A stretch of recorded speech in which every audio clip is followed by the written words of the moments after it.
Most people don't know what's holding them back, but you do because you listen to me, Sam, your self-care guru and journal junkie.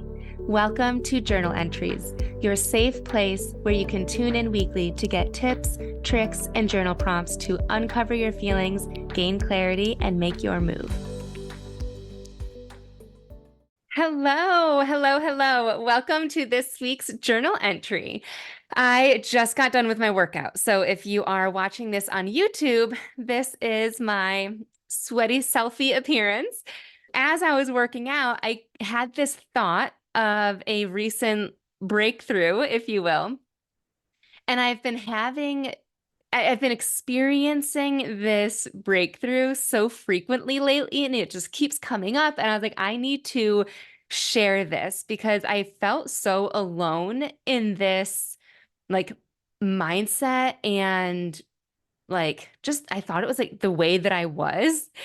And then I found out my twin sister is the same exact way.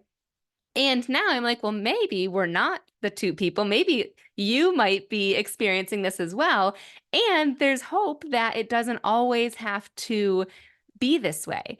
So I used to be the person, and still am, I'm working through this, where I didn't know how to express an emotion without crying. This is where I would love for you to DM me on Instagram, samantha.s.says, and tell me if you feel the same.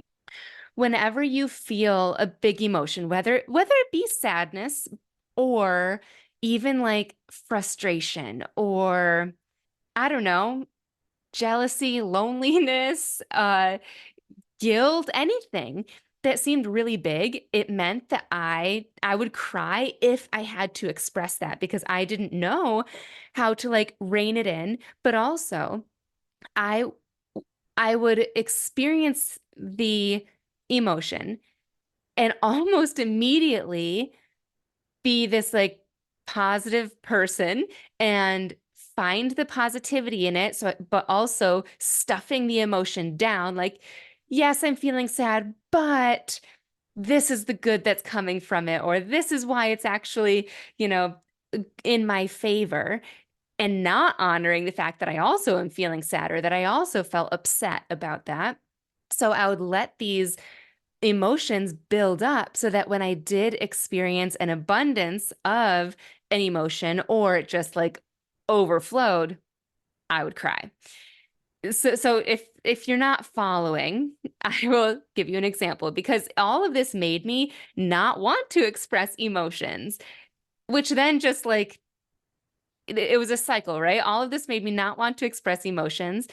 And so I didn't. And so then when I did experience it, I would cry and then I wouldn't express it. And that it was this cycle. So of course, sadness. If I was like sad, it would build up. And if I had to express it to someone, and by express, I mean like talking to someone.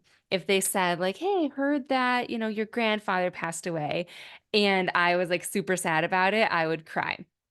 But I share that because there's also a caveat, is that how you say that?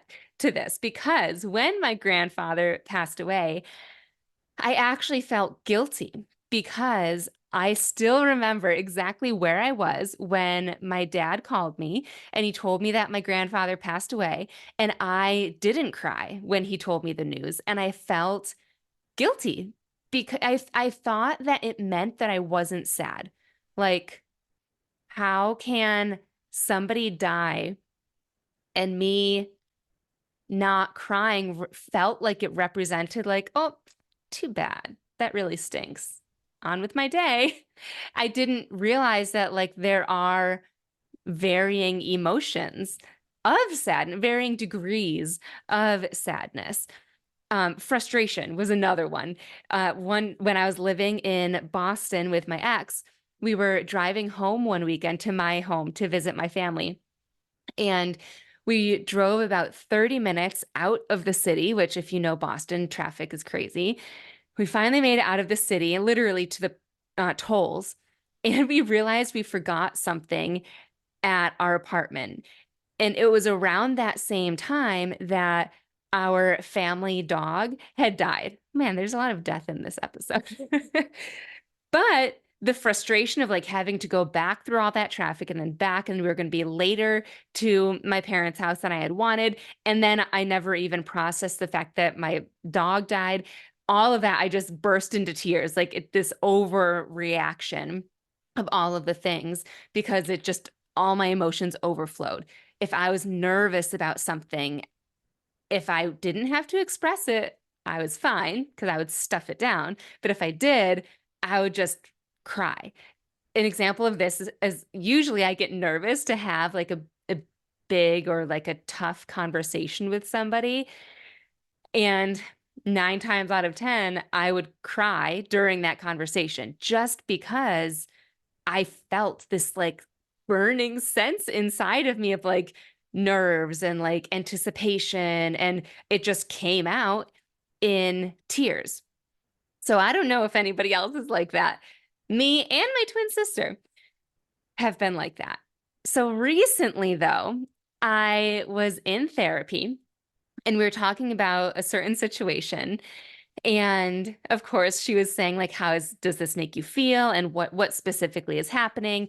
And I started to feel that feeling in my stomach and even like a little bit in my throat, like before you cry, you get like a little frog in your throat. I started to feel that. And then as I was talking, mentally, I like internally, I asked myself, like, is this something that deserves tears? Like, do I need to cry over this? And it was a clear no. Like, I can have, it was this realization that I can have strong feelings about something without crying. And it just felt so powerful to do that. Like I was on the verge of tears because that's what felt normal. But it just also at the same time felt like, but I don't need to do that. Like I can experience these feelings without crying. And so I like swallowed that frog and I kept going. And I had to remind myself of that a couple times in that therapy session. But when I left, I was like, wow, I did it. I felt these big feelings and I didn't cry. It was this huge, like aha moment mixed with like breakthrough, all the things. And then at the time that I'm recording this, it is Saturday, December 23rd. And my son left today to be with his dad for Christmas. And yesterday, so it was our last night together, and yesterday we celebrated Christmas during the day. And I was all up in my feels all day. I was excited for the break of being a 24/7 parent with especially no nighttime help. Anyway, that's a whole other episode. So I was excited. I was excited for a breather, a break for the week that he will be with his dad. But of course, I am also sad that I'll be without him on Christmas. And at a couple moments yesterday, I started to like get that feeling that I could cry and I just felt like emotional. And I remember thinking if I really thought about the fact that Griffin, my son, won't be with me, like the loss that I'll be feeling, especially on Christmas Day, then I could cry. But also, I don't have to cry. Like, I don't need to cry. Like, I would have had to focus in order to cry. It wasn't this like need. It wasn't this automatic thing that was going to happen. It would have been an intentional, I'm going to let tears out right now, which would have been totally fine. I chose to, especially since I was with Griffin, I didn't necessarily I didn't want to have him see me cry.